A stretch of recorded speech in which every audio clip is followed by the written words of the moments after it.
Hello friends, welcome to my channel. இன்றைக்கி வீடியோவில் பார்த்தீங்கன்னா அம்மாவோட கைப்பக்குவத்தில் அருமையான ஒரு பொடி ரெசிபி பார்க்கலாம் வாங்க. இந்த ஒரு பொடி போதும் இட்லி, தோசை, ஆப்பம் எல்லாத்துக்குமே சூப்பராக இருக்கும்.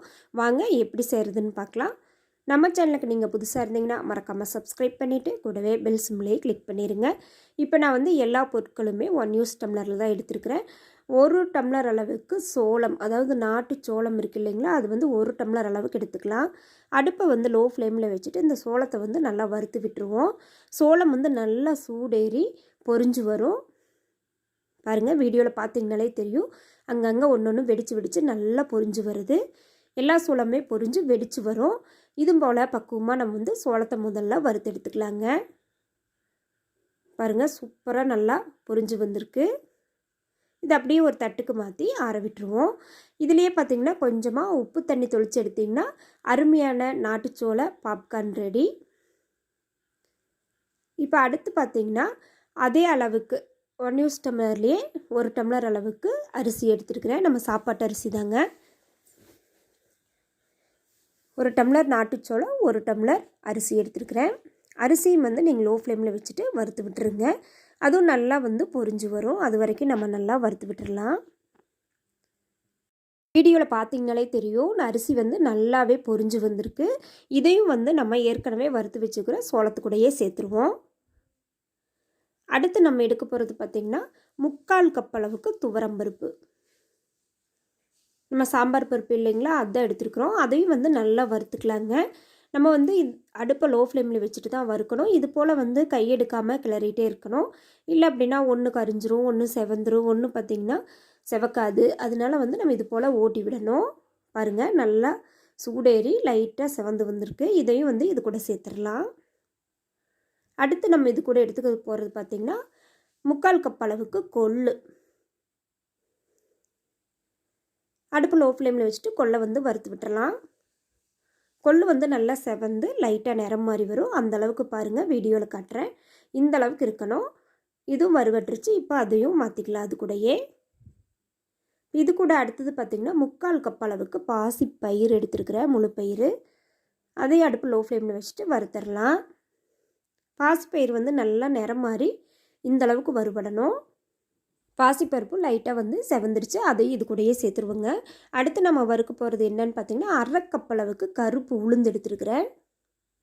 நீங்கள் கருப்பு உளுந்து பொதுவாக வெள்ளை உளுந்து கூட சேர்த்து செய்யலாம். 1/4 கப் அளவுக்கு கடலை பருப்பு எடுத்துக்கிறேங்க. ரெண்டையும் சேர்த்து நல்லா செவக்க வறுத்துடலாம். பருப்பு வந்து சீக்கிரமாகவே வறுவட்டுரும். அடுப்பு வந்து லோ ஃப்ளேம்லேயே வச்சுக்கோங்க. வச்சுட்டே நீங்கள் வறுத்து எடுத்துக்கலாம். பாருங்கள், நல்லா செவக்க வறுத்துருச்சு. இப்போ இதையும் வந்து இந்த பொடி கூடையே சேர்த்துடலாம். அடுத்து பார்த்திங்கன்னா 1 டீஸ்பூன் அளவுக்கு குறுமிளகு எடுத்துருக்கிறேன். 1/4 டீஸ்பூன் அளவுக்கு வெந்தயம் சேர்த்துக்கோங்க. 2 கொத்து கருவேப்பிலை. இதையும் சேர்த்துட்டு நல்லா வறுத்து விட்டுடலாம்.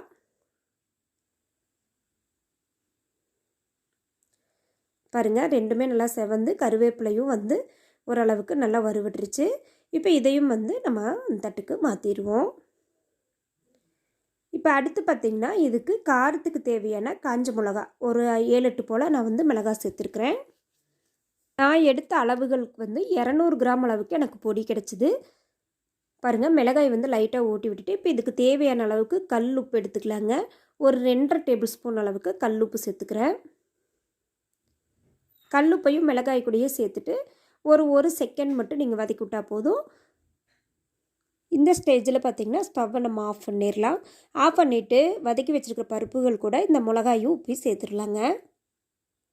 இது எல்லாமே வந்து நல்லா ஆறட்டும்.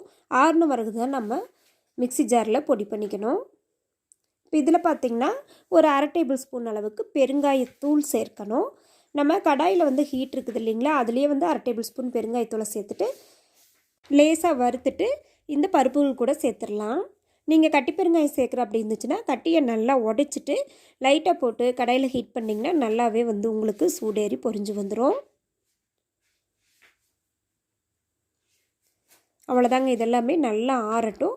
ஆறிடுச்சு, நல்லா மிக்ஸ் பண்ணி விட்டுறலாங்க. மிக்ஸ் பண்ணிவிட்டு நம்ம மிக்ஸி ஜாருக்கு இதை மாற்றிக்குவோம்.